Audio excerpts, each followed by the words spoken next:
प्रभु यीशु मसीह के नाम में आप सभी को जय मसीह की।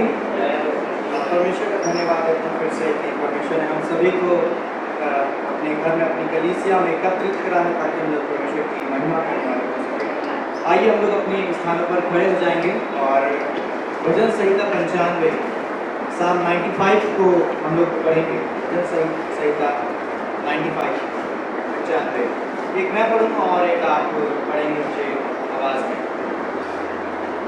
आओ हम यहोवा के लिए ऊंचे स्वर से गाएं, अपने उद्धार की चट्टान का जय जयकार करें।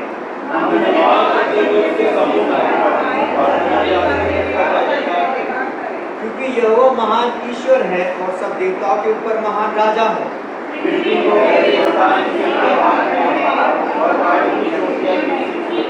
समुद्र उसका है और उसी ने उसको बनाया है और स्थल भी उसी के हाथ का रचा है।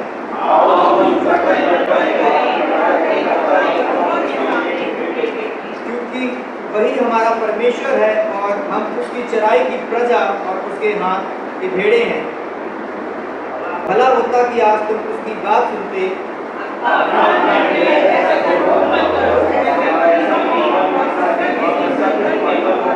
जब तुम्हारे पुरखों ने मुझे परखा, उन्होंने मुझको जांचा और मेरे काम को भी देखा।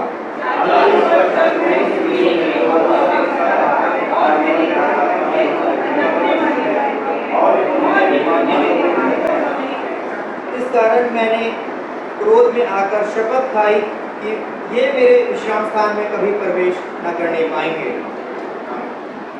पिता परमेश्वर धन्यवादी हैं सुंदर समय के लिए पिताजी, जो आपने हम सभी को अपनी कलीसिया में बुलाया, अपने घर में बुलाया ताकि पिता परमेश्वर हम आपके नाम की पढ़ाई करने वाले हो सके, हम आपके नाम की महिमा आराधना करने वाले हो सके पिता परमेश्वर, ताकि हम आपके नाम के वचन को सुनने वाले हो सके। पिताजी प्रार्थना करते हैं पिता परमेश्वर, जब हम आराधना करते हैं पिता परमेश्वर, आगे के समय को आपके हाथों में सौंपते हैं पिताजी। इस प्रार्थना को यीशु मसीह के नाम से आमीन।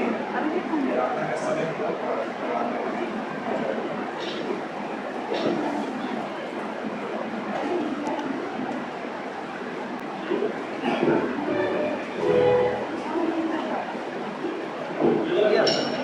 एक चीज होती थी, ये इंग्लिश वालों के चालू है।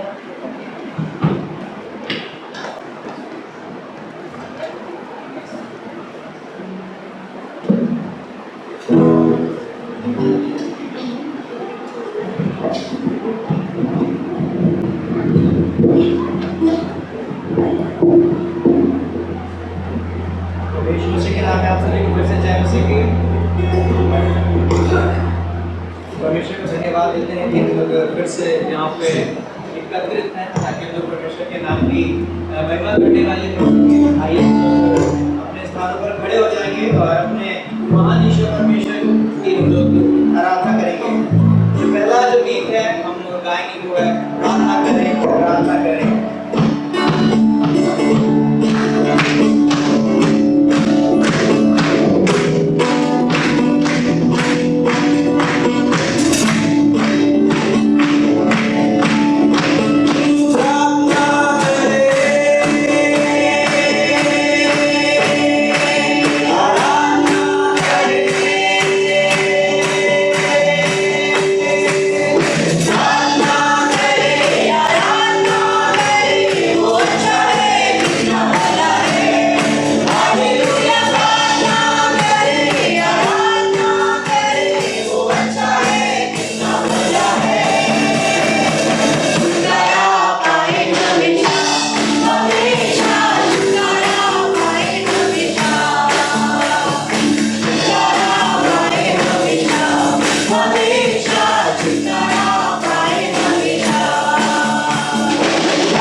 Thank you.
आराधना के लिए पिताजी जो आपने हम सभी को दिया है, धन्यवाद पिता परमेश्वर जो हमने आपको आराधना के लिए आप इससे महिमा ले पिता परमेश्वर, और आगे के समय को पिता परमेश्वर आपके हाथों में सौंपते हैं पिताजी, आप अगुवाई करें। इस प्रार्थना को परमेश्वर से खान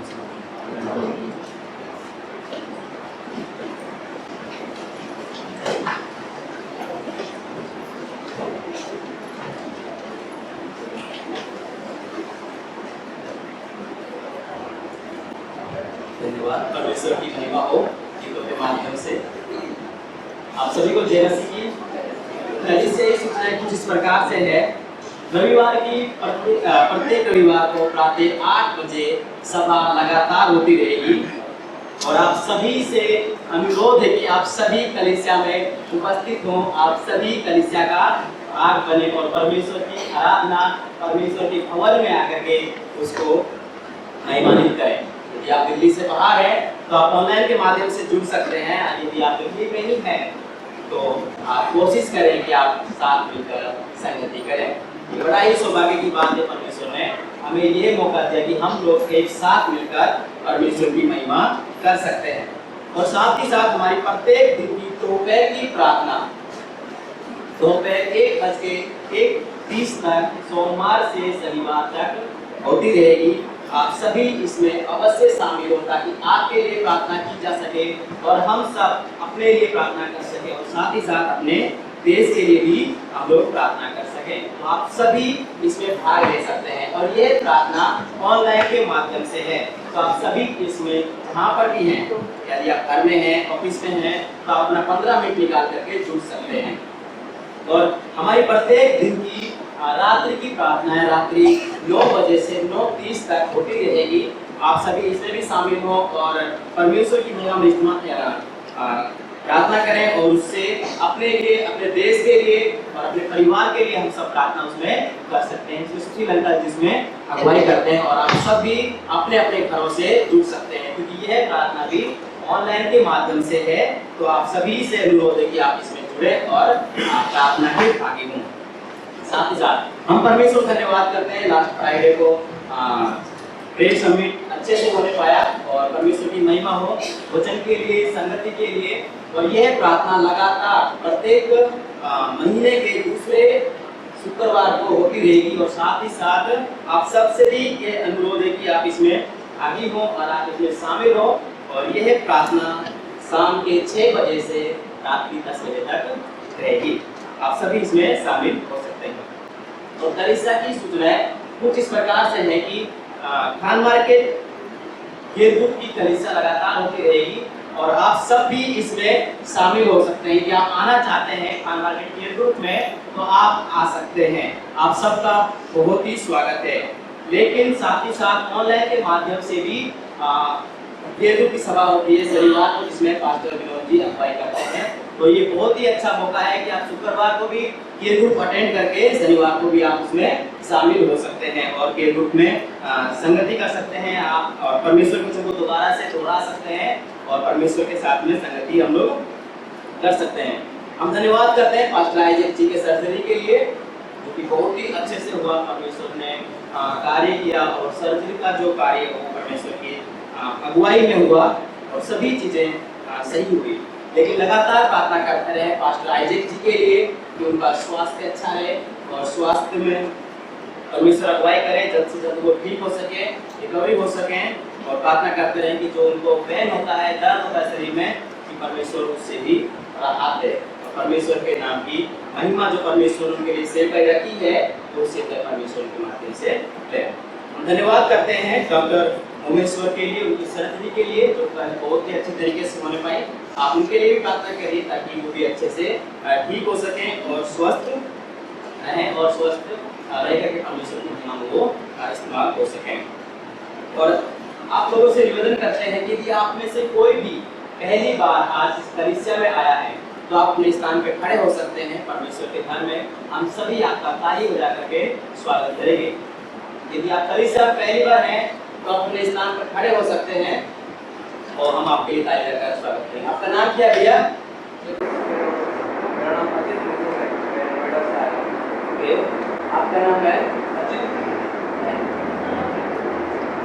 आइए हम सब जन मिलकर ताली बजाकर परमेश्वर धन्यवाद हो आपके लिए। आप अपने स्थान पर बैठ सकते हैं। यदि आप किसी भी कलीसिया में नहीं जा रहे हैं तो आपका मोस्ट स्वागत है यहाँ पर कि आप आकर के परमेश्वर के साथ संगति कर सकते हैं। हम सब मिल करके आपके लिए दुआ करेंगे और साथ ही साथ हम धन्यवाद करते हैं हमारे देश के लिए और आप सभी को भी स्वतंत्रता दिवस की हार्दिक शुभकामनाएं। और आप 15 अगस्त के लिए प्रार्थना करते हैं लगातार ताकि परमेश्वर की महिमा और अनुग्रह बना रहे, कोई भी होल्लड़ या किसी भी प्रकार का मुसीबत या संकट न हो। लेकिन सभी कार्यक्रम जो अभी स्कूलों में मनाया जाता है या फिर हमारे देश में कहीं भी, तो प्रार्थना करते रहे कि सभी चीज़ें संतुलन में हो और परमेश्वर की महिमा के लिए हो। आप सभी हमारे देश के लिए अवश्य प्रार्थना करते रहे। हम सभी को जय मसीह।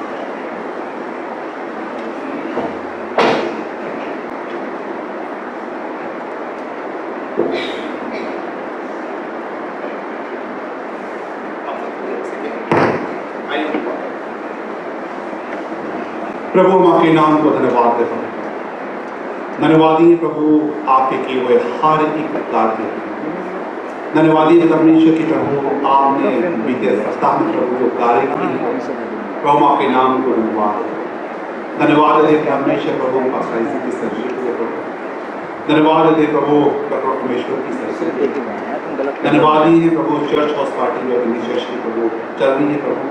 आपने प्रभु चर्च के लोगों को प्रभु सुरक्षित लेके गए प्रभु, उसके लिए प्रभु आपके नाम को धन्यवाद देता हूँ। धन्यवाद देते हैं प्रभु पास्टर विनोद के सफर के लिए प्रभु के प्रभु को जहाँ से देहरादून सुरक्षित पहुँच सके प्रभु, उसके लिए हम आपके नाम को धन्यवाद देते हैं। धन्यवाद देते हैं पास्टर स्टीफन के लिए प्रभु जब परमेश्वर प्रभु दिल्ली से लखनऊ गए हैं प्रभु, प्रभु आपने उन्हें भी सुरक्षित पहुँचाया प्रभु, और उसके लिए प्रभु हम आपके नाम को धन्यवाद देते हैं। प्रभु हम आपसे दुआ करते हैं परमेश्वर प्रभु आप हमारी कलीसिया में प्रभु निरंतर प्रभु कार्य कर रहे हैं, करते हैं प्रभु। अब हम आपसे दुआ करते हैं परमेश्वर प्रभु अपनी कलीसिया के लिए प्रभु दुआ करते हैं परमेश्वर प्रभु अपनी कलीसिया के अगुओं के लिए प्रभु। मैं दुआ करता हूँ प्रभु इस समय पास्टर ऐसे के लिए प्रभु कि आप उन्हें पूर्ण रिकवरी देते और होने दे परमेश्वर के प्रभु जो पीड़ा है प्रभु आप उससे चंगाई में प्रभु, ताकि होने दे प्रभु के बड़े चंगे हो प्रभु, आपके नाम को धन्यवाद देने वाले हो सके प्रभु। प्रभु मैं दुआ करता हूँ प्रभु डॉक्टर उमेश्वर के लिए प्रभु आप उन्हें पूर्ण रिकवरी दे प्रभु। और जब तक परमेश्वर की जो भाव है वो ठीक होने वाले हो सके प्रभु। अब परमेश्वर प्रभु उन सब के द्वार पर आपके ही नाम को निर्मल दिला देने वाले हो सके, पूरे परिवार को संभाले प्रभु, अपनी महिमा प्रभु आपको परिवार के द्वारा प्रभु। हम आपसे दुआ करते हैं परमेश्वर प्रभु इस तरह से प्रभु चर्च की चर्च पार्टी के लिए प्रभु सारे पासवानों के लिए, पास्टर अवॉन के लिए, पास्टर अमूल के लिए, पास्टर एंड्रू के लिए और प्रभु पास्टर विनोद के लिए प्रभु, जबकि परमेश्वर प्रभु सभी जन प्रभु देहरादून में प्रभु दुआ करते हैं परमेश्वर के प्रभु आप उन्हें भी वहाँ पर प्रभु अपनी महिमा ले प्रभु और उनको पूरी के साथ इस्तेमाल करें प्रभु, ताकि कई लोगों के उद्धार के कारण प्रभु। मैं दुआ करता था परमेश्वर प्रभु पास्टर स्टीफन के लिए प्रभु जब प्रभु आज लखनऊ में है प्रभु, फिर परमेश्वर प्रभु दुआ करते प्रभु कि आप अपने दास को वहाँ पर पूरी के साथ इस्तेमाल करें प्रभु, और जब वापस आते प्रभु तो अपनी सुरक्षा में लेके आए प्रभु। हम आपसे दुआ करते हैं परमेश्वर प्रभु इसी तरह से प्रभु हम धन्यवादी परमेश्वर प्रेयर समिट के लिए प्रभु। प्रभु हम आपसे दुआ करते हैं परमेश्वर प्रभु कलीसिया के लिए प्रभु कि होने दे प्रभु कि ज़्यादा से ज़्यादा लोग प्रेयर समिट में आने वाले हो सकें प्रभु, और परमेश्वर प्रार्थना के महत्व को समझने वाले हो सकें प्रभु, और परमेश्वर प्रभु हम सब मिलकर प्रभु एक साथ प्रार्थना में आगे बढ़ने वाले हो सकें प्रभु। प्रभु हम आपसे दुआ करते हैं परमेश्वर प्रभु उन सारे लोगों के लिए प्रभु जो लोग परमेश्वर किसी कारणवश प्रभु आज कलीसिया में नहीं आ पा रहे प्रभु, प्रभु दुआ करते हैं परमेश्वर की प्रभु आज आप उनसे बातचीत करें प्रभु, और होने से परमेश्वर की प्रभु आने वाले समय प्रभु वे भी उपस्थित हो सके प्रभु, और परमेश्वर प्रभु हर बात में प्रभु आपके ही नाम को धन्यवाद देने वाले हो सकें प्रभु। प्रभु मैं समय दुआ करता हूँ प्रभु मैं संगीता के लिए प्रभु दुआ करते हैं परमेश्वर की जो भी परेशानी है बीमारी है प्रभु दुआ करते हैं परमेश्वर की अपनी बेटी को छुए पूर्ण चंगाई दे प्रभु, ताकि होने दे प्रभु बड़ी चंगी हो प्रभु, आपके नाम को धन्यवाद देने वाले हो सके प्रभु। प्रभु मैं दुआ करता हूँ परमेश्वर प्रभु के लिए प्रभु जो भी उनके पैरों में दर्द है प्रभु दुआ करते हैं परमेश्वर की प्रभु आप अपने बेटे को छुए पूर्ण चंगाई दे प्रभु, ताकि होने दे प्रभु की बहुत बड़ी चंगी हो प्रभु, आपके नाम को धन्यवाद देने वाले हो सके प्रभु। प्रभु मैं दुआ करता हूँ परमेश्वर प्रभु अंकल पीटर निकोदेमुस के लिए प्रभु जब परमेश्वर प्रभु इस समय चंडीगढ़ में प्रभु दुआ करते हैं परमेश्वर के प्रभु आप उनकी भी अगुवाई सहायता मदद करें, जब वापस आते हैं प्रभु अपनी सुरक्षा में लाए प्रभु, और होने दे प्रभु कि इन सब के द्वारा प्रभु आपके ही नाम को महिमा और जलाल मिलने वाला हो सके प्रभु। प्रभु मैं दुआ करता हूँ परमेश्वर प्रभु इसी तरह से भाई राजाराम के लिए प्रभु पिता परमेश्वर आपकी प्रभु गाँव में गए हुए हैं प्रभु दुआ करते हैं परमेश्वर प्रभु कि जब वापस आते हैं प्रभु आप उनके भी सफर को मुबारक करें प्रभु अपनी महिमा प्रभु उनके द्वारा ले प्रभु और होने देते परमेश्वर की प्रभु पूरा परिवार प्रभु आपने आपके नाम को प्रभु ऊंचा ऊंचा उठाने वाले हो सके प्रभु मैं दुआ करते हैं परमेश्वर प्रभु इसी तरह से पास्टर स्टीफन के लिए प्रभु जब परमेश्वर प्रभु अगले सप्ताह में परमेश्वर प्रभु जब चंडीगढ़ के लिए रवाना होते हैं प्रभु दुआ करते हैं परमेश्वर की प्रभु आप अपने दास को प्रभु आने जाने में अगुवाई सहायता मदद करें वहां पर भी उन्हें भरपूरी के साथ इस्तेमाल करें प्रभु और होने दे प्रभु कि उनके द्वारा प्रभु आपके ही नाम को महिमा और जलाल मिलने वाला हो सके प्रभु मैं दुआ करता हूं परमेश्वर प्रभु यदि कलीसिया में और भी कोई भाई या बहन बीमार है प्रभु दुआ करते हैं परमेश्वर की प्रभु आप उनसे भी बातचीत करें प्रभु होने दे परमेश्वर की प्रभु हमारी कलीसिया का प्रत्येक जन प्रभु आप में बड़ा चंगा पाया जा सके प्रभु और परमेश्वर प्रभु आपके ही नाम को प्रभु ऊंचा और ऊंचा उठाने वाले हो सके प्रभु मैं दुआ करता हूं परमेश्वर प्रभु खास करके अपनी कलीसिया के लिए प्रभु होने प्रभु कि आप हमारी कलीसिया को प्रभु अपने वचन में प्रभु अपने अनुग्रह में प्रभु अपने प्रेम में प्रभु अपनी आशीषों में प्रभु बढ़ाएं प्रभु और होने देते परमेश्वर कि हमारा कलीसिया प्रभु आप में आप पर निर्भर रहने वाले हो सके प्रभु और प्रभु आपके ही नाम को ऊंचा और ऊंचा उठाने वाले हो सके प्रभु कलीसिया की जो भी जरूरतें हैं प्रभु आप उन जरूरतों की पूर्ति करें प्रभु और होने देते परमेश्वर कि हमारी कलीसिया हर बात में प्रभु आपके ही नाम को ऊंचा और ऊंचा उठा सके प्रभु आपके नाम को धन्यवाद है प्रभु धन्यवाद ही परमेश्वर प्रभु धन्यवाद के साथ प्रार्थना प्रभु यीशु के नाम से मांगते हैं आमीन।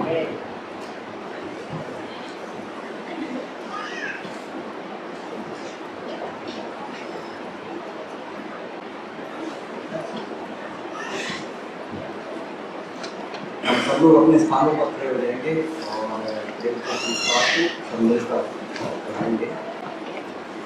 मैं विश्वास रखता हूँ सर्वसामर्थी पिता परमेश्वर पर जिसने आकाश और पृथ्वी की रचना की और उसके इकलौते को हमारे प्रभु यीशु मसीह पर केवल पवित्र आत्मा की सामर्थ्य से उद्धारी होकर और हमें से उत्पन्न हुआ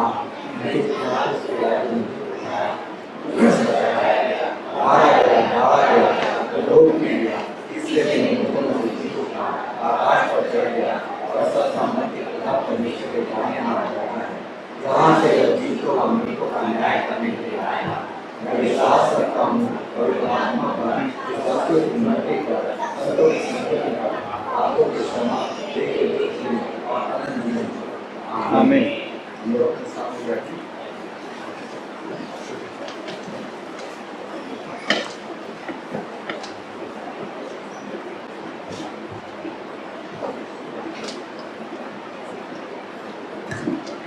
आइए वचन से पहले गीत को गाएं।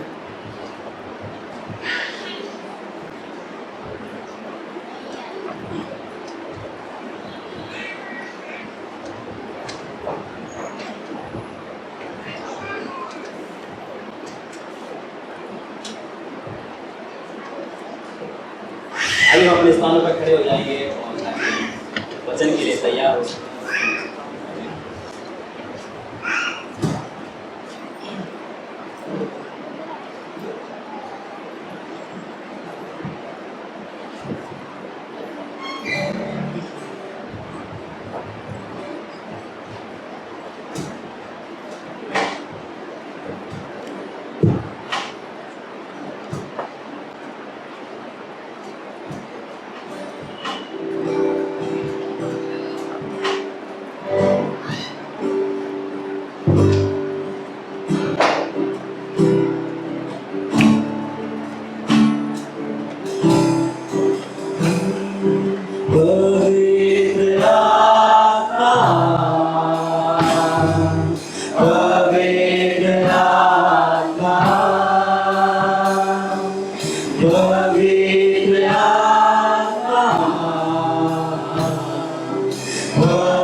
यीशु के चरणों में पवित्र आत्मा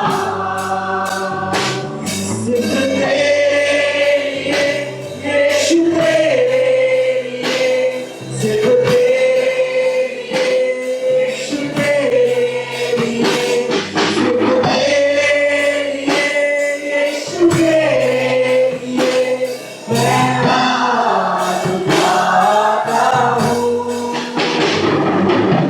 जिसने दिखाकर सर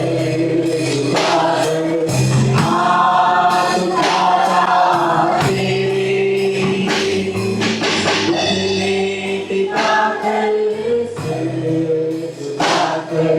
हाथ उठाता तेरे लिए सिर्फ तेरे लिए यीशु तेरे लिए सिर्फ तेरे लिए यीशु तेरे लिए सिर्फ तेरे लिए यीशु तेरे लिए मैं हाथ उठाता हूँ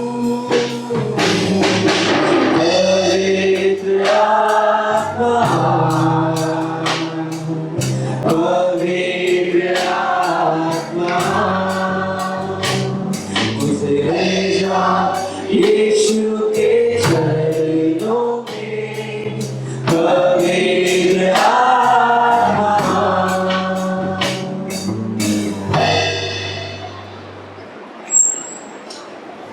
धन्यवाद।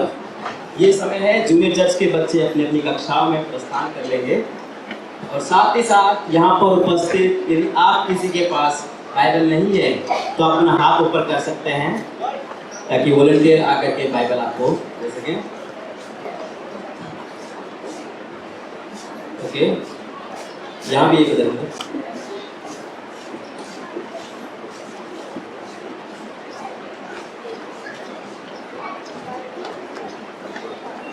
निवेदन करेंगे पास्टर माइकल जिसे खिला के बच्चे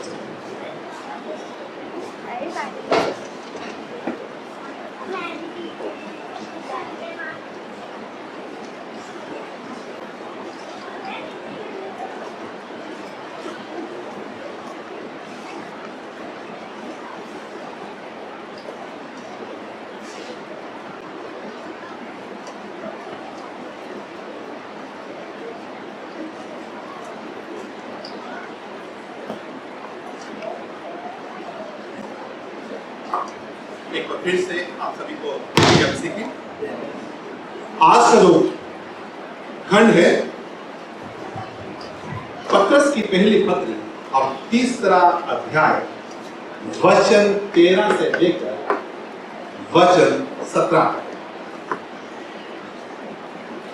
एक बार फिर से मैं याद दिला दूं, ये परमेश्वर का पवित्र वचन है, इसलिए हम परमेश्वर के वचन को आदर देते हुए अपनी जबान पर खड़े हो जाएंगे और हम एक साथ परमेश्वर के वचन को पढ़ेंगे।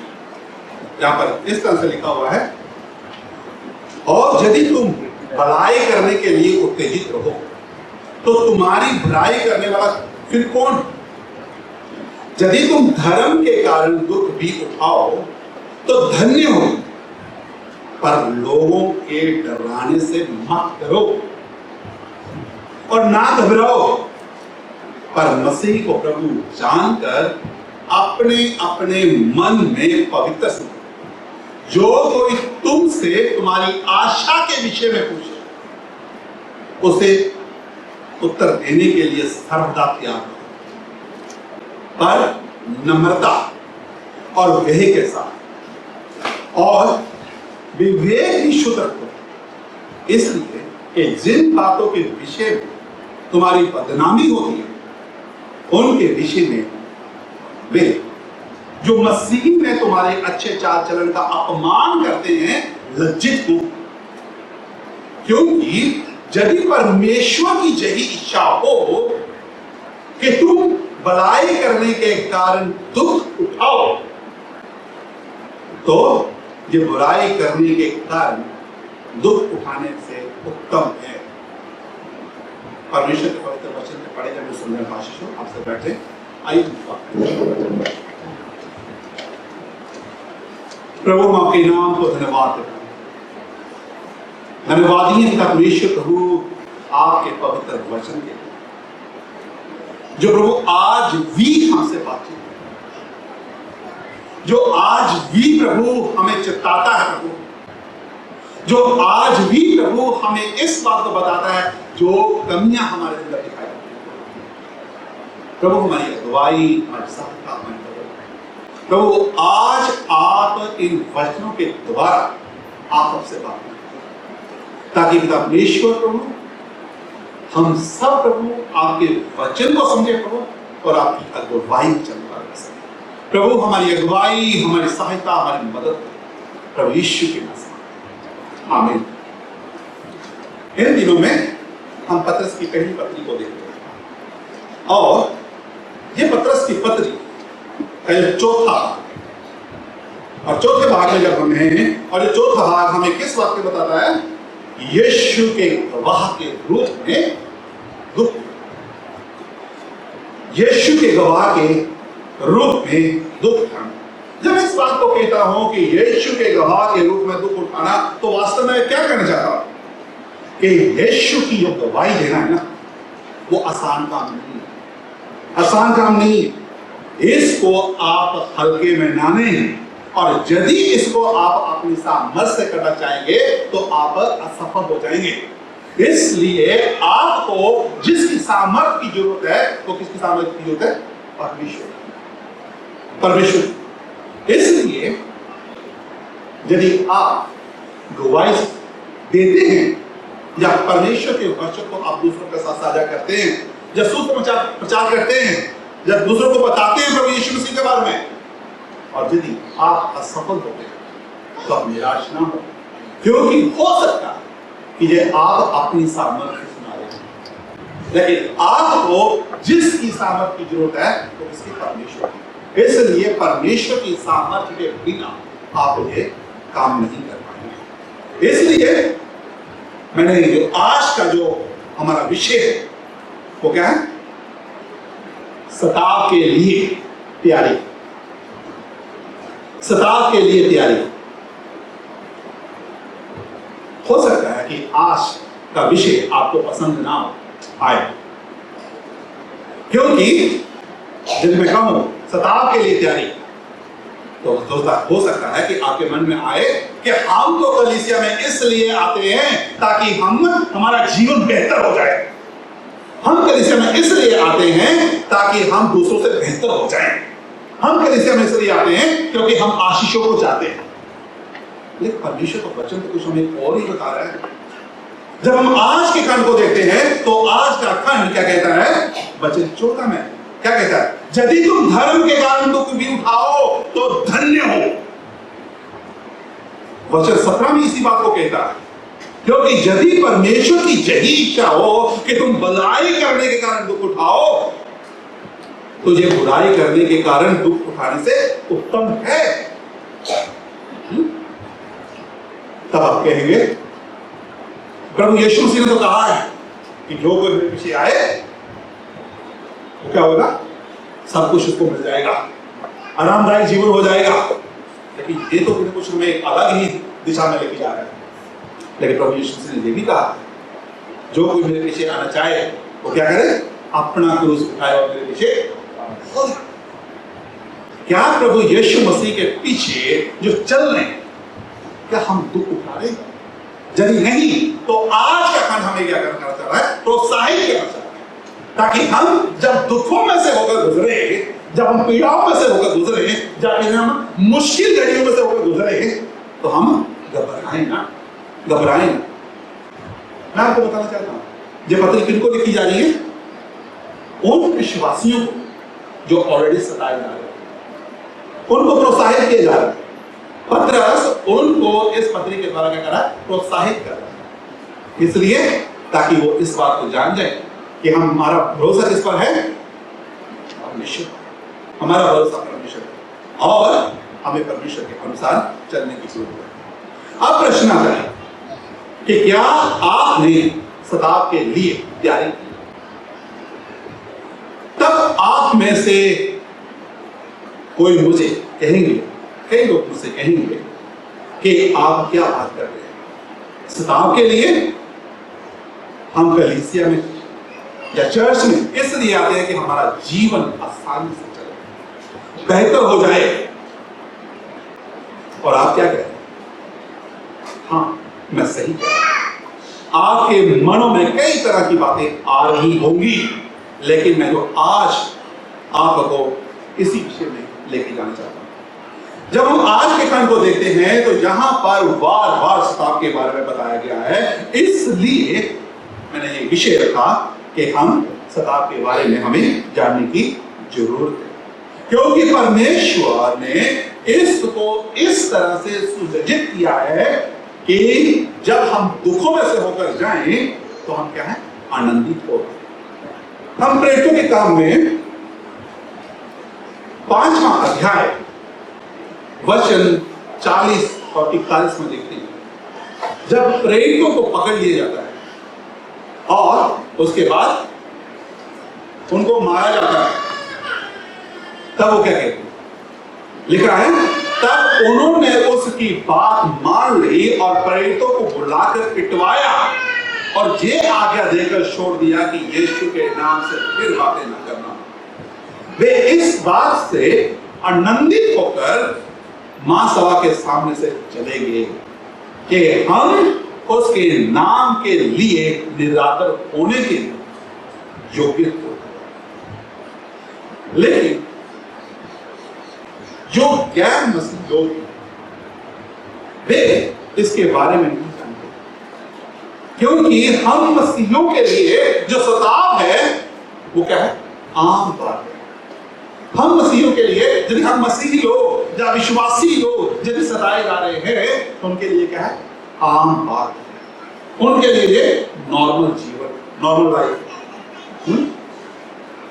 अब पतरस जो यहां पर बात कर रहा है कि हम कैसे धार्मिकता का जीवन को बताते हुए दुखों को उठाएं, हम इन दुखों में रहते हुए अपने परमेश्वर को कैसे महिमा दे सके,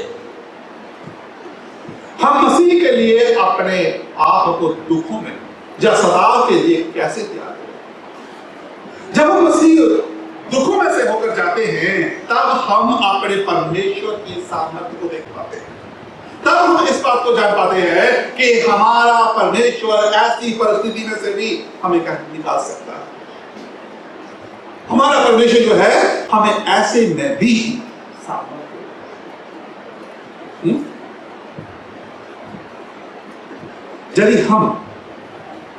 यदि आप परमेश्वर की सामर्थ्य को देखना चाहते हैं तो आपको अवश्य ही इन दुखों में से होकर जाने की जरूरत है। तभी आप अपने परमेश्वर की सामर्थ्य को देख पाएंगे, तभी आप इस बात को जान पाएंगे कि हमारा परमेश्वर कितना सामर्थ्य है। इसलिए आज का जो खंड उसमें हम 3 बातों को देखेंगे, जो तीनों बातें जो है हमारे विश्वास को बढ़ाती है। इसलिए मेरा कलीसिया से निवेदन है कि आप इन तीनों बातों पर ध्यान दें, क्योंकि ये तीनों बातें हमारे विश्वास को मजबूत करती हैं। जो पहली बात, सताव के लिए सही दृष्टिकोण। सताव के लिए सही दृष्टिकोण। जब मैं दृष्टिकोण की बात करता हूं मैं क्या करने लगा? सही नजरिया। जब आप सताव में से होकर जाते हैं तो उस समय आप सताव को कैसे देखते हैं? कैसे देखते हैं? जब हम वचन 13 को देखते हैं तो वचन 13 कहता है कि यदि तुम बुराई करने के लिए उत्तेजित रहो तो तुम्हारी बुराई करने वाला दिन कौन? यदि मैं इस वचन को स्पष्ट शब्दों में कहूं कि यदि आप बुराई करेंगे तो आपकी कोई भी बुराई नहीं कर पाएगा। इसके पिछले ही खंड में पास्टर थॉमस ने बड़ी स्पष्टता के साथ हमें चर्च लाइफ के बारे में बताया, ठीक है, यानी कि आम मसीह, आम विश्वासी जीवन के बारे में बताया, और उन्होंने 15 बातें हमें बताई कि वास्तव में हम किस तरह से कलीसिया में रह सकते हैं, कलीसिया में किस तरह से अपने आप को मजबूत कर सकते हैं। और जब हम आज बात कर रहे हैं। मैं एक उदाहरण देना चाहता हूं। आप में से ज्यादातर लोग मदर टेरेसा के बारे में जानते हो। मदर टेरेसा, उनकी सेवाओं के बारे में जानते होंगे, उनकी सामाजिक सेवा के बारे में। उन्होंने क्या किया? भलाई की, लेकिन फिर भी उनका विरोध किया। क्यों? क्योंकि वचन क्या कहता है? वचन इसी बात को कहना चाहता है कि यदि आप भलाई भी कर रहे हैं, हम जो विश्वासी लोग हैं, यदि आप दूसरों के साथ भलाई कर रहे हैं और यदि ऐसे में भी आपकी कोई बुराई होती है, तो आपको डरने की जरूरत नहीं है, डरने की जरूरत नहीं है। लेकिन ऐसे में आपको अपने परमेश्वर पर भरोसा रखने की जरूरत है। और वचन हमें कहा केवल यही नहीं छोड़ा, लेकिन वचन हमें आगे भी नहीं छोड़ा। कहता है कि यदि आपकी बुराई नहीं भी हो, क्या कहता है? यदि तुम बुराई करने के लिए उत्तेजित रहो, तो तुम्हारी बुराई करने वाला फिर कौन है?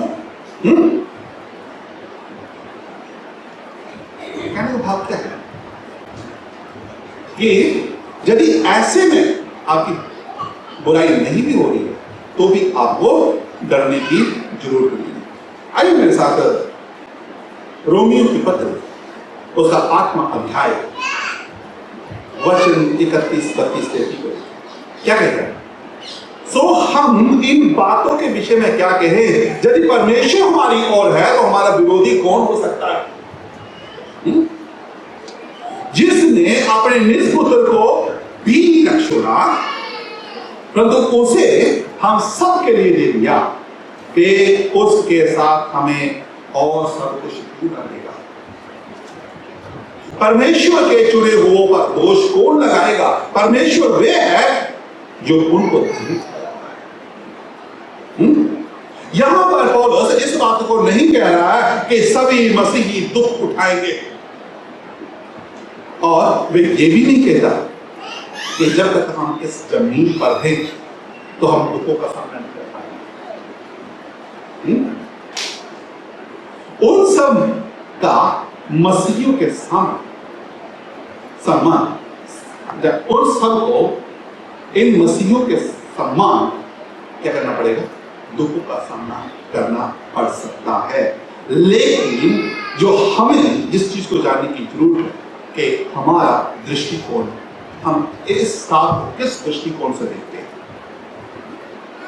लेकिन जब हम इस पर दृष्टि से या नजरिए से देखते हैं, तो हमने कई लोग दुखों को नहीं देखे, अपने पूरे जीवन काल में भी दुखों को नहीं देख पाते। और यदि हम इन दुखों को नहीं देख पाते, तब हमारे सामने प्रश्न आता है। प्रश्न क्या आता है? वचन 14 में लिखा हुआ है, यदि तुम धर्म के कारण दुख भी उठाओ तो धन्य हो। तो प्रश्न आता है कि यदि मैं इन दुखों का सामना नहीं कर पा रहा हूं, तो इसका अर्थ क्या है? क्या वास्तव में मैं परमेश्वर के लिए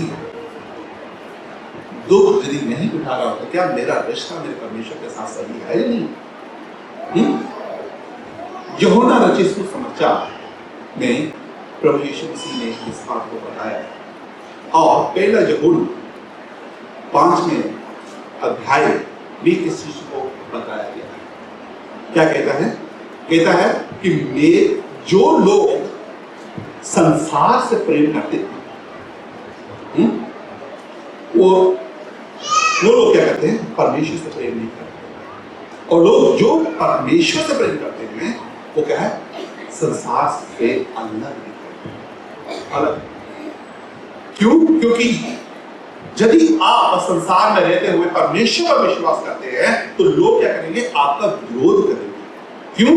क्योंकि आप इस संसार के नहीं हैं, क्योंकि आप किसके बन गए हैं? परमेश्वर के बन गए हैं। परमेश्वर ने आपको खरीद लिया, परमेश्वर के बन गए। और यदि आप परमेश्वर के बन गए हैं, तो यहाँ के लोग आपसे क्या करेंगे? नफरत करेंगे। लेकिन यदि यहाँ के लोग आपसे प्रेम करें, तो इसका अर्थ ये है कि मैं परमेश्वर से प्रेम मैं परमेश्वर से प्रेम नहीं करता। और यहाँ पर जो वचन 14 में कहता है, यदि तुम धर्म के कारण दुख भी उठाओ तो धन्य हो। इसका अर्थ क्या है कि हम अभी तक दुख नहीं उठा रहे। इसका मतलब है कि हमारा परमेश्वर से प्रेम में कुछ क्या है, रुकावट है। हमें क्या है, परमेश्वर से अपने रिश्ते को सही करने की जरूरत है। क्यों? क्योंकि हमारा जो ध्यान है वो किसके साथ है? पूरा संसार में, संसार की चीजों में। हमारा जो प्रेम है वो संसार के लोगों के साथ है, न कि परमेश्वर के साथ है। आइए मेरे साथ मत्ती रचित सुसमाचार उसका 5वां अध्याय वचन 10 को देखें। क्या कहता है? यीशु मसीह ने अपने वचन में कहा है, धन्य है वे जो धर्म के कारण सताए जाते थे, क्योंकि स्वर्ग का राज्य उन्हीं का है। यदि आप स्वर्ग के राज्य में प्रवेश करना चाहेंगे तो आप इस संसार में दुख उठाना पड़ेगा। इसलिए हमें जरूरी है कि हम क्या करें, अपने आप को दुखों के लिए तैयार करें। हम जो विश्वासी लोग हैं, हमें क्या करना है, अपने आप को दुखों के लिए तैयार करने की जरूरत है। पतरस जो हमें संदेश दे रहा है कि ये जो सताव है वो हमेशा के लिए नहीं, लेकिन ये जो सताव है कुछ समय के लिए है, कुछ समय के लिए। और यदि आप इन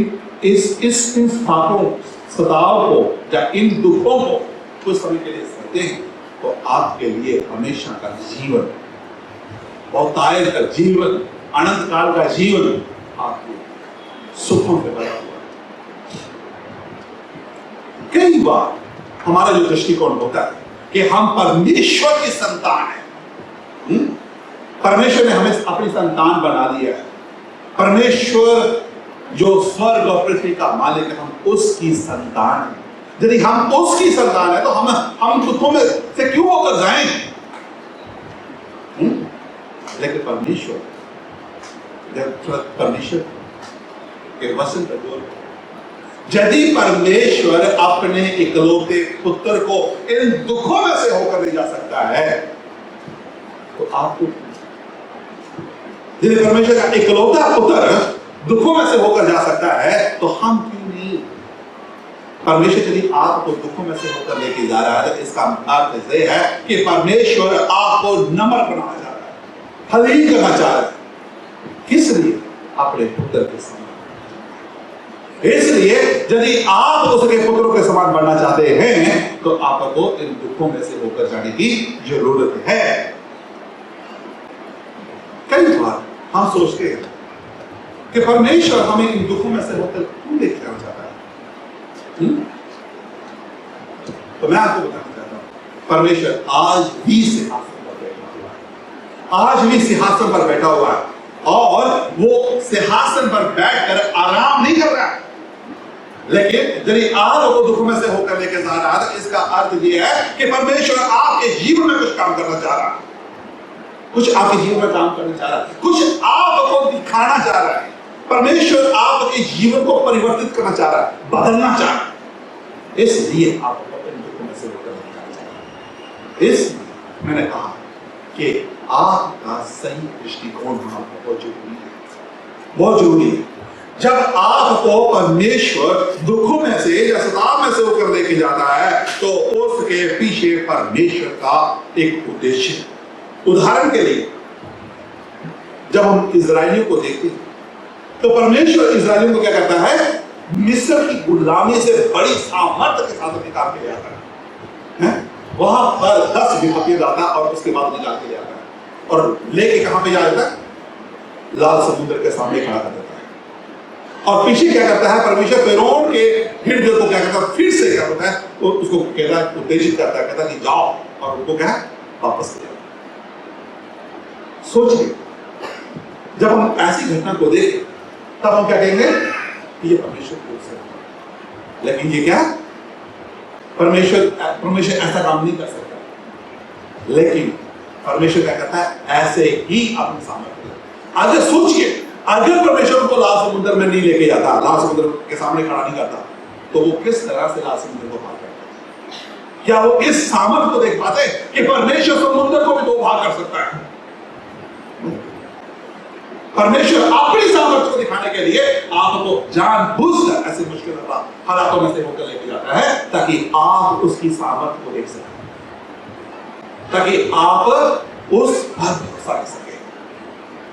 लेकिन परमेश्वर के जो नजरिया है उसको समझने की जरूरत है। तब आप अपने परमेश्वर की महिमा कर पाएंगे, तब आप अपने परमेश्वर की महिमा कर पाएंगे। जब आप मुश्किल में से होकर जाते हैं तो आपका ध्यान कहां पर होता है? समस्याओं पर, मुश्किलों पर, या परमेश्वर पर? जरूरी है कि आप अपने ध्यान को अपने परमेश्वर पर रखें, परमेश्वर पर। तभी आप ऐसी समस्याओं का सामना कर पाएंगे, तभी आप विजय हो पाएंगे, तभी आप अपने परमेश्वर की सामर्थ्य को देख पाएंगे, महिमा को देख पाएंगे। बहुत जरूरी है कि आप क्या करें? परमेश्वर की सामर्थ्य को देखें। सही नजरिया आपका होना चाहिए। क्या ये वास्तव में हमारे लिए सुसमाचार नहीं? आपको याद हो जब पूरा संसार कोविड महामारी से पीड़ित था, जब बीमारी से होकर गुजर रहा था, तो इस संसार में ज्यादातर लोग परमेश्वर की ओर देख रहे थे। किस लिए देख रहे थे? परमेश्वर से प्रेम, अचानक परमेश्वर से प्रेम नहीं आ गया, लेकिन उनको अपनी इस बीमारी से डर था, कोविड से डर था, कहीं हम बीमार ना पड़ जाए, कहीं हम मर ना जाएं। लेकिन परमेश्वर क्या करे? परमेश्वर ने ऐसे में नहीं, परमेश्वर लेके गया। क्यों? ताकि हम परमेश्वर की सामर्थ्य को देख सकें, ताकि परमेश्वर की सामर्थ्य को देख सकें। कई प्रार्थनाओं को परमेश्वर ने सुना, तब हमने क्या देखा कि परमेश्वर वास्तव में हमारी प्रार्थनाओं को क्या करता है? सुनता है। परमेश्वर जीवित है। ये जो वास्तव में हमारे लिए सुसमाचार नहीं है, वास्तव में हमारे लिए सुसमाचार नहीं है, सच में वास्तव में हमारे लिए सुसमाचार। दूसरी बात, सताव के समय हमारा प्रत्युत्तर, सताव के समय हमारा प्रत्युत्तर। जब मैं बात करता हूं कि सताव के समय हमारी क्या भूमिका है, जब हम किस तरह से अपना प्रत्युत्तर देते हैं, ये परमेश्वर का वचन हमसे क्या कहता है? कैसे हमें ऐसी परिस्थिति में प्रत्युत्तर देने की जरूरत है? वचन 14 के दूसरे भाग में क्या कहता है? पर लोगों के डराने से मत डरो और ना घबराओ।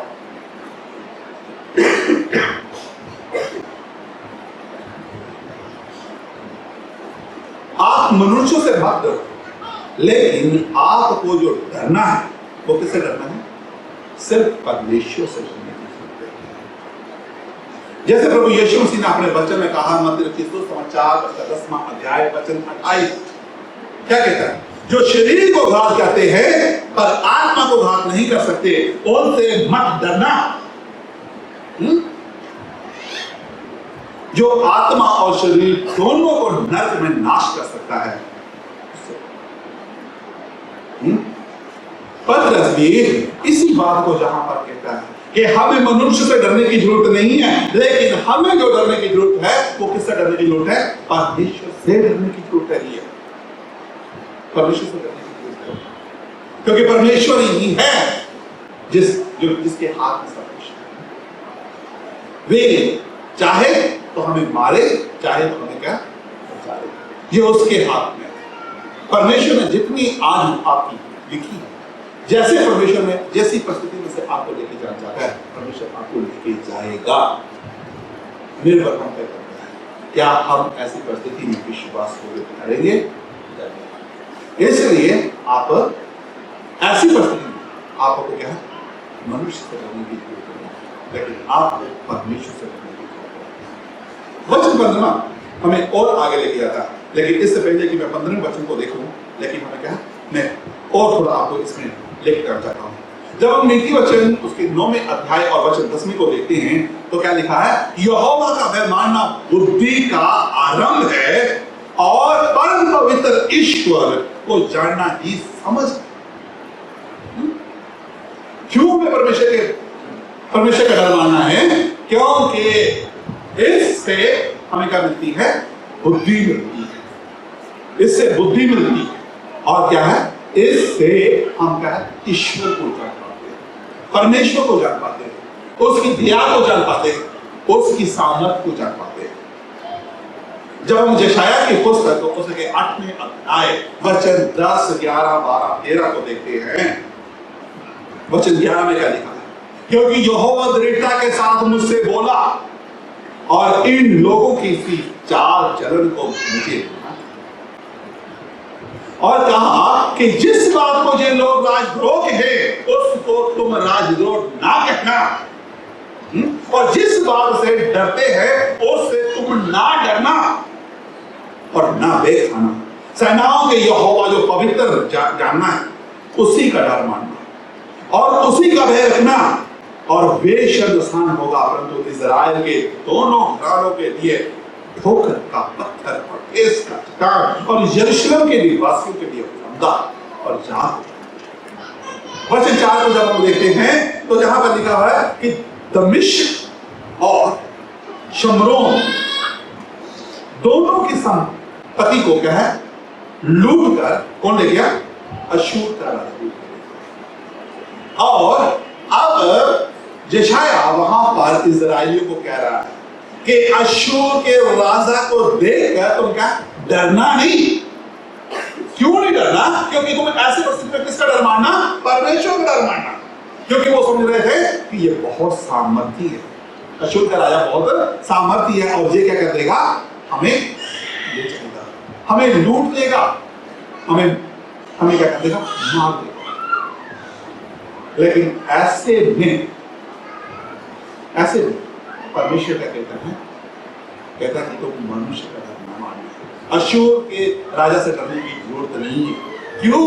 क्योंकि जिसके पास वो सामर्थ है वो कौन है? वो परमेश्वर। उसी का डर मानना, उसी के डर में रहना, ये बहुत जरूरी है।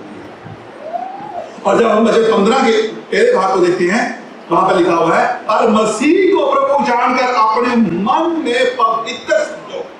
यानी क्या कहना चाहता है कि आपको क्या करना है? मसीह का डर मानना है। और मसीह का डर मानना है। क्यों मानना है? क्योंकि उसको प्रभु जानो। क्यों प्रभु जानो? क्योंकि वो क्या है? सृष्टि करता है, वो वास्तव में प्रभु है, जिसके बारे में वचन बताता है वो प्रभुओं का प्रभु, राजाओं का राजा है। उसका डर मानने की जरूरत है। उसको क्या है? अपने हृदय में बसा लो, हृदय से उसका आदर सम्मान करो, उसका आदर मान करो। क्यों करना है? क्योंकि वो प्रभु है, वो प्रभु है।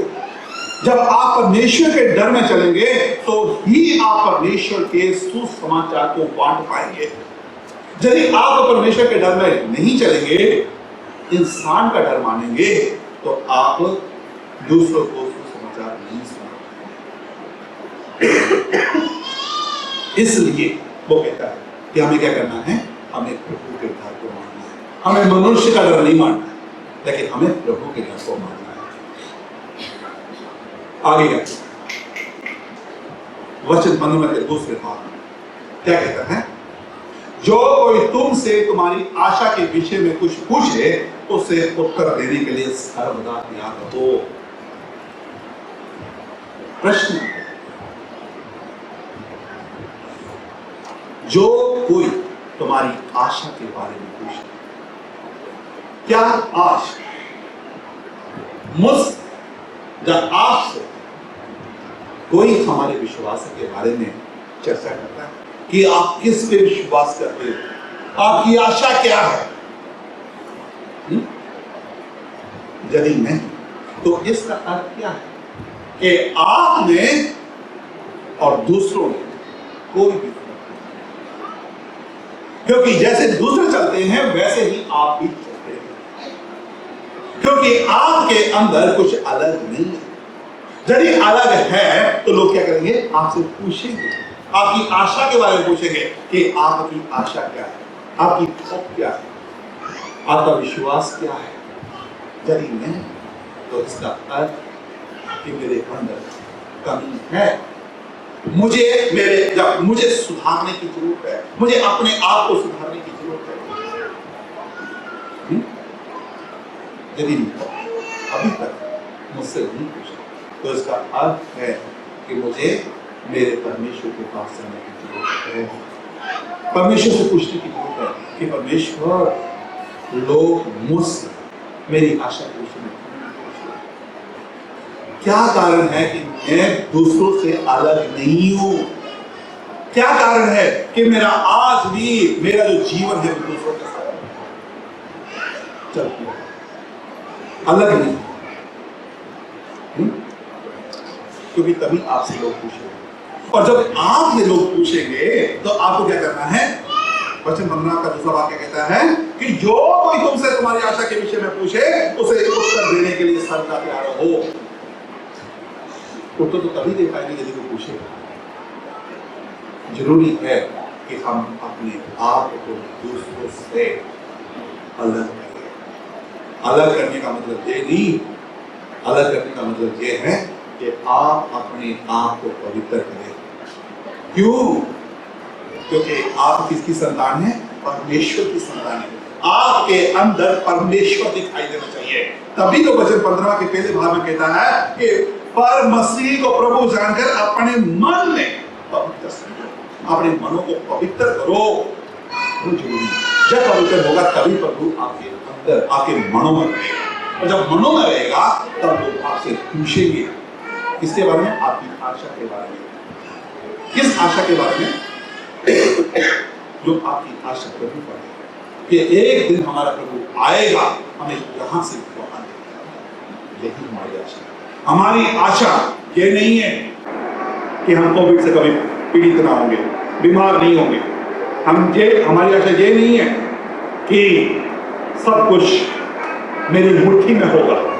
हमारी आशा ये नहीं है कि दुनिया के सारी धन संपत्ति हमारे हाथ में होगी। हमारी आशा ये नहीं है कि दुनिया के सारे लोग में हम महान होंगे। हमारी आशा ये नहीं है कि हम सब कुछ बेहतर हमारे लिए होगा। हमारी आशा ये नहीं है कि कहीं दुनिया के सबसे सुंदर जगह पे हमारा घर होगा। हमारी आशा ये नहीं है। हमारी आशा इस संसार की नहीं है। हमारी जो आशा है वो कहां पे है?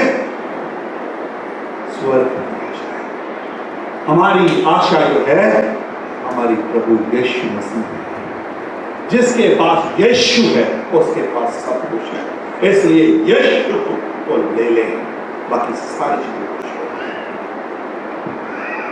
मत्ती रचित सुसमाचार कहता है एक व्यापारी ने क्या किया? सबसे महंगे हीरे की तलाश में था, और जब उसको मिलता है अपना सब कुछ बेच के उस हीरे को ले लेता है। आप भी इस महंगे बहुमूल्य हीरे को ले ले, प्रभु यीशु मसीह को ले ले। यदि प्रभु यीशु मसीह आपके पास है तो सब कुछ आपके पास है, सब कुछ आपके पास है। क्योंकि जो हमारी आशा है वो किसमें है? प्रभु यीशु मसीह में। आगे क्या कहता है? जब आप अपनी आशा के बारे में बताओ तो कैसे बताओ? नम्रता के साथ और दया के साथ। क्या कहना चाहता है? नम्रता के साथ। जब आप किसी को परमेश्वर का वचन सुनाते हैं, सुसमाचार सुनाते हैं, तो आप पूरे क्या बताइए जोश में क्या बताइए, हाँ ये मेरे पास सब कुछ है, इस तरह से लेकिन नम्रता के साथ, ताकि दूसरा व्यक्ति परमेश्वर के वचन को ग्रहण कर सके, ले सके, ताकि वो परमेश्वर के अनुसार जिस तरह से प्रभु यीशु मसीह ने अपने आप को नम्र तल्लीन किया उस तरह से आप भी नम्रता के साथ सके वचन को शेयर करें। डर के साथ। किसके डर के साथ? लोगों के वचन 15 कहता है इन लोगों से डरने की जरूरत नहीं है, लेकिन क्या है? हमें परमेश्वर के डर में रहते हुए परमेश्वर के वचन को क्या करना है? सुनाना है, सुसमाचार सुनाना है, अपनी आशा के बारे में दूसरों को बताना है। वचन 16 क्या कहता है? और विवेक भी शुद्ध रखो। कहने का मतलब क्या है? आपका जो विवेक हो उसको क्या करो? शुद्ध रखने की जरूरत है। कुलुस्सी के पत्री 4:5 कहता है अवसर को बहुमूल्य समझकर बाहर वालों के साथ बुद्धिमानी से बर्ताव करो। तुम्हारा वचन सदा अनुग्रह सहित और सलोना हो, कि तुम्हें हर मनुष्य को उचित तरीके से उत्तर देना आ जाए। हर मनुष्य को क्या करना? उत्तर देना आ जाए। कब आएगा? जब आप परमेश्वर के वचन के अनुसार चलेंगे, तब आपको क्या आएगा? दूसरों को उत्तर देना आ जाएगा। आगे वचन में लिखा कि हमें क्या करना है? हमें परमेश्वर के वचन के अनुसार अपने विवेक को शुद्ध रखना। विवेक को शुद्ध मतलब कि ऐसा नहीं कि आप सुसमाचार सुना रहे हैं अपने लाभ के लिए, अपने लाभ के लिए, लेकिन किसके लाभ के? क्योंकि आप उस व्यक्ति से प्रेम करते, आप नहीं चाहते कि वो बंदा नाश हो जाए, लेकिन आपसे बचाना चाहते। इसलिए शुद्ध विवेक के साथ क्या करो? परमेश्वर का वचन दूसरों को बताओ, ताकि दूसरे क्या होकर परमेश्वर के वचन में चल सके, परमेश्वर के वचन में चल सके। लिखा है अवसर को बहुमूल्य समझो। क्यों पतरस ऐसा किया? जब हम पतरस के जीवन को देखते हैं तो पतरस ने क्या किया? प्रभु यीशु मसीह का 3 बार इनकार किया। पतरस क्या करना चाहता है? पतरस ये कहना चाहता है कि मैंने तो क्या है? अवसर को बहुमूल्य नहीं समझा, लेकिन प्रियो आप लोग अवसर को बहुमूल्य समझो। यदि परमेश्वर ने यह समय दिया है कि आप अपनी गवाही को दूसरों के साथ साझा कर सको, जासूस समाचार प्रचार कर सको, तो आप अवसर को बहुमूल्य समझो। जो मौका मिला है उसमें क्या करो? प्रभु के बारे में बता दो, अपनी आशा के बारे में बता दो, ताकि लोग इस चीज को जाने कि ये मौका बार बार नहीं है, ये मौका बार बार नहीं आएगा। पतरस ने तो इस बात को जान लिया। अब जरूरी लेकिन आप क्या हम अवसर को बहुमूल्य समझें? जरूरी है कि हम क्या करें? अवसर को बहुमूल्य समझें। तीसरी बात, सताव के लिए परमेश्वर की प्रतिज्ञा। सताव के लिए परमेश्वर की प्रतिज्ञा हमने अभी तक देखा। सताव के लिए सही दृष्टिकोण, सताव के समय हमारा प्रति उत्तर, और तीसरी बात सताव के समय परमेश्वर की प्रतिज्ञा। जब वचन 16 को देखते हैं तो लिखा है, दूसरा बात, जिन बातों के विषय में तुम्हारी बदनामी होती उनके विषय में वे जो मसीह में तुम्हारे अच्छे चाल चलन का अपमान करते हैं लज्जित। पतरस क्या कहता है? यहां पर हमको यहां भी इसको समझने की क्या है? जरूरत है। वे क्यों ऐसा कह रहा है? अभी हमने ऊपर देखा कि क्यों हमें मसीह का आदर करना चाहिए, क्यों हमें परमेश्वर से डरना चाहिए, क्यों अपने आप को हमें तैयार करने की जरूरत है, क्यों हमें अपनी आशा को दूसरों के साथ साझा करने की जरूरत है, क्यों परमेश्वर ने जो सारी प्रतिज्ञाएं की, इस जो उत्तर है वो स्पष्ट क्या है? वे इन सब बातों के माध्यम से हमें दिखाना चाहता है कि हमारे बीच में है, कि मेरा प्रभु हमारे बीच में है, और जहां तक कि वे हमारे दुखों में भी हमारे साथ है, दुखों में भी साथ है। ये दुख हमारे लिए अच्छे हैं, क्योंकि इन्हीं के द्वारा हम परमेश्वर की महिमा को देख पाते हैं। और इसलिए वो क्या करता है? इन सारी प्रतिज्ञाओं को करता है ताकि हम इस बात को जान सके कि हम अकेले नहीं हैं, हमारा परमेश्वर हमारे साथ है, हमारे बीच में है। तभी हम अपने परमेश्वर की महिमा करते हैं, तभी हम अपने परमेश्वर की महिमा करते हैं। इनके विषय में जो बस्ती में तुम्हारे अच्छे चाल चलन का अपमान करते हैं लज्जित होंगे। कौन लज्जित होंगे? यदि आज आप अच्छे से चल रहे हैं, किसमें? मसीह में अच्छे से चल रहे हैं, और यदि आज आपका अपमान हो रहा है तो आपको डरने की जरूरत नहीं है, क्योंकि ये अपमान कुछ समय का होगा। लेकिन जब प्रभु हमारा आएगा तब प्रभु के सामने जब ये लोग न्याय के सिंहासन के सामने होंगे तो ये लोग हमेशा हमेशा के लिए लज्जित होंगे। कौन? जो आपका अपमान करते हैं। इसलिए क्या है, आपको तैयार होने की जरूरत है। आपको तैयार होने की जरूरत है। पतरस कह रहा है कि आज तुम्हारा अपमान हो रहा है, कल ये लोग तुम्हारा अपमान नहीं करेंगे। कल ये लोग तुम्हारा अपमान नहीं करेंगे। हमें क्या है, आनंदित होने की जरूरत है। वचन 17 इसको और स्पष्ट करता है। क्या कहता है? क्योंकि यदि ये परमेश्वर की इच्छा हो कि तुम भलाई करने के कारण दुख उठाओ, किसकी इच्छा? परमेश्वर की इच्छा। यदि ये परमेश्वर की इच्छा है तो वो इच्छा क्या होगी? पूरी होगी। क्यों परमेश्वर की इच्छा पूरी होगी? क्योंकि सब कुछ नियंत्रण किसका है? परमेश्वर का। परमेश्वर आज भी जीवित है, आज भी सिंहासन पर है, वह आज भी हमें देखता है। और यदि परमेश्वर आपको दुखों में से होकर लेकर जाना चाहता है तो उसी की इच्छा पूरी होगी। हमें ऐसे में अपने आप को त्याग होने की जरूरत है। हमारा विषय क्या था? सदा के लिए तैयारी करना। इसलिए हमें सदा के लिए तैयारी करने की जरूरत है। यदि परमेश्वर आपको इन दुखों में से होकर लेके जाना चाहता है तो आप अपने आप को बचा नहीं सकते। अपने आप को बचा नहीं सकते। इसलिए हमें क्या है? परमेश्वर की सामर्थ्य को देखना, परमेश्वर की महिमा को देखना, परमेश्वर को देखना चाहते हैं तो अपने आप को सदा के लिए, अपने आप को सदा के लिए तैयार कर रहे। हो सकता है कि लोग आपको तिरस्कृत करें, सताए जाए, मार दिए, लेकिन आपको ऐसे अपने परमेश्वर पर भरोसा रखने की जरूरत है।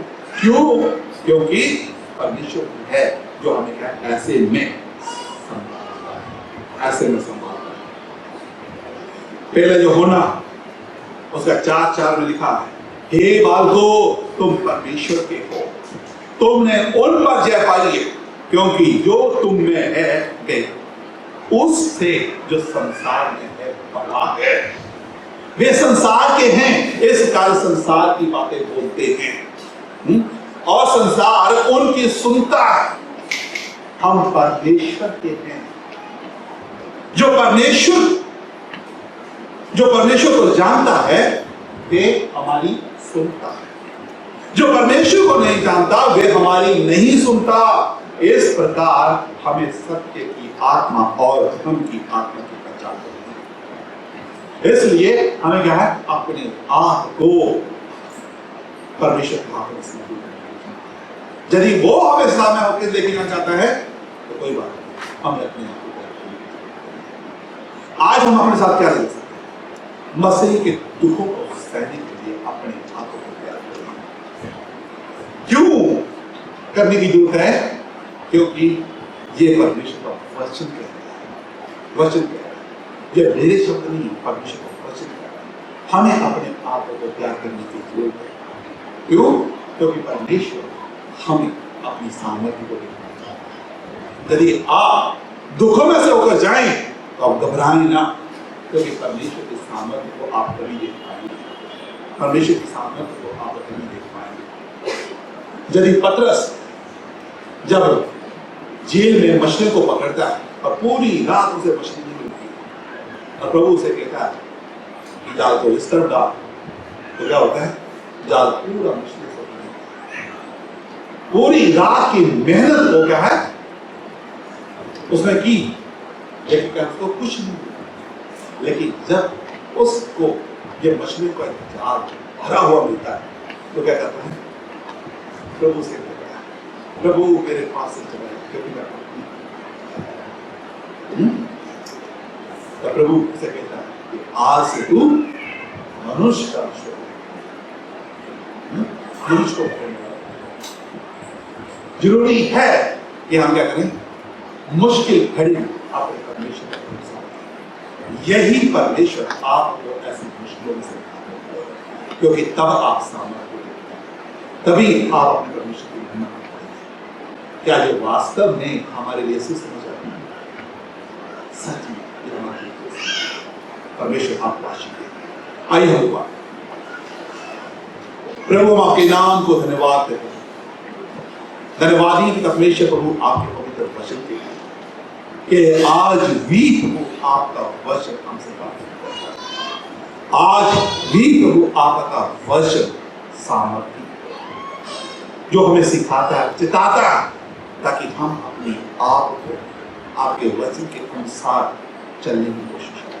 प्रभु हमारी अगुवाई कर प्रभु, ताकि हम आप में आपकी अगुवाई में आपकी सामर्थ्य में चलते रहे। प्रभु यीशु के नाम से आमीन।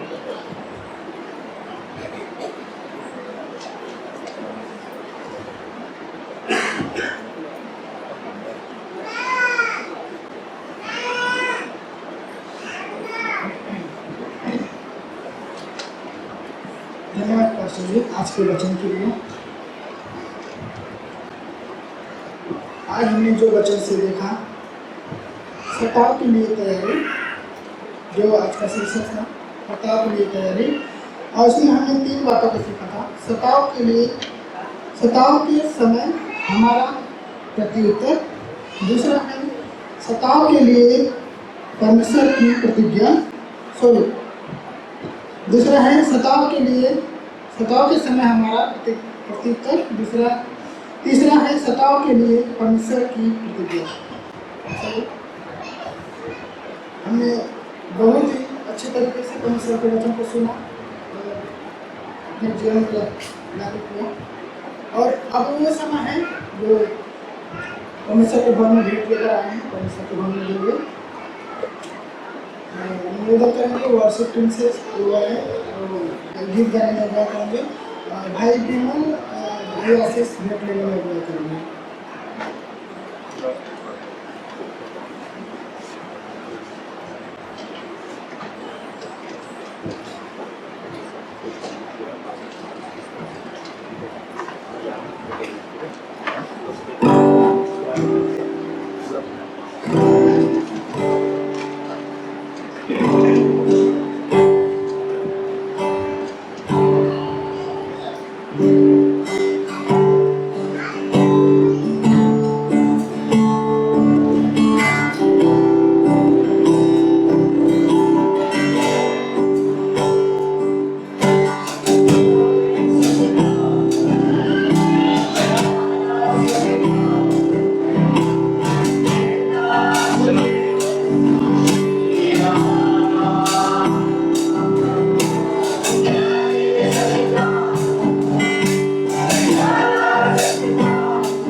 धन्यवाद करते हैं पिता, खासकर प्रभु इस समय के लिए पिता, इस संगति के लिए, इस परिवार के लिए पिता, जो इस कलीसिया में उपस्थित है। धन्यवाद करते हैं पिता, खासकर पिता आपके इस भेंट के लिए प्रभु जी, जिन लोगों ने भी पिता अपने हाथों को बढ़ाया आपके भेंट के लिए पिता, ये भेंट आपके भवन के कारण में होता है पिता। और प्रभु जी उनको आप आशीषित कीजिए पिता, ताकि प्रभु और भी खुले हाथों से, खुले दिल से आपके भवन में भेंट चढ़ा सके पिता। और पिता जो नहीं देने पाया पिता, उनको उसमें सामर्थ दीजिए पिता उनको पिता, ताकि प्रभु जी वो आगे से पिता अपने खुले हाथों से देने पाए। धन्यवाद करते हैं पिता, आपकी सामर्थ और शक्ति इस परिवार में बनी रहे पिता, इस भवन में बनी रहे प्रभु जी। धन्यवाद करते हैं, छोटी सी विनती प्रार्थना उद्धार करता प्रभु यीशु मसीह के नाम से आमीन।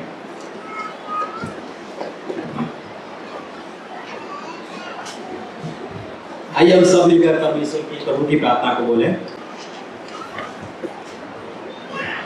हे हमारे पिता, आप जो स्वर्ग में हैं, आपका नाम पवित्र माना जाए, आपका राज्य आए, आपकी इच्छा जैसे स्वर्ग में पूरी होती है वैसे ही इस पृथ्वी पर भी हो।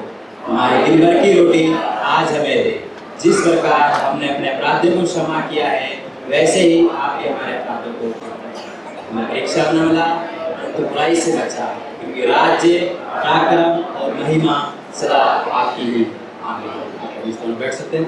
एक अवश्य सूचना सभी भाई, जवानों भाई और बहनों के लिए, आप सभी से अनुरोध है कि आप सभी कलीसिया के समाप्ति के बाद पास्टर थॉमस किस्कू से अवश्य मिल के जाएं, प्रत्येक जवान भाई और बहन। Thank you.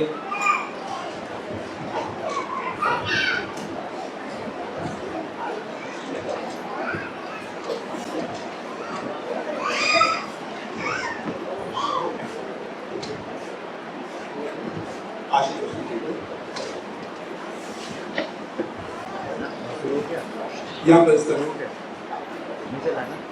यदि कोई बोले तो ऐसा बोले मानो परमेश्वर का वचन है। यदि कोई सेवा करे तो उस शक्ति के साथ करे जो परमेश्वर देता है, जिससे सब बातों में यीशु मसीह के द्वारा परमेश्वर की महिमा प्रकट हो। महिमा और साम्राज्य युगानुयुग उसी का है। आमीन। आज की सभा यही समाप्त होगी। आप लोग प्रश्न कीजिए और एक दूसरे के साथ धन्यवाद।